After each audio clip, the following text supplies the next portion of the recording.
श्रीगणेशाय नमः। श्रीसरस्वत्यै राहुस्तोत्रम्। राहुर्दानवमन्त्री च सिंहिका चित्तनन्दनः।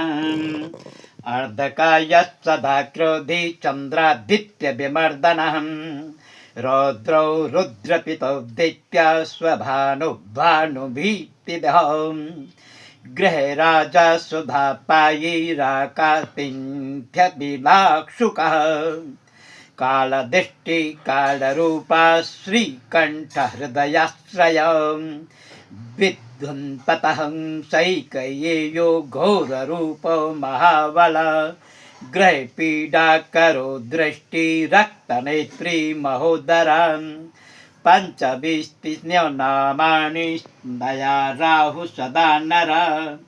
य पठेन्महती पीडा तस्य नश्यति केवलम्। अरण्यं पत्रतुलां श्रेयं धान्यं पशुस्तथा। ददाति राहुस्तस्मै यः पठेत् स्तोत्रमुत्तमम्। सततं पठति यस्तु जीवेत् हर्षतं नरः।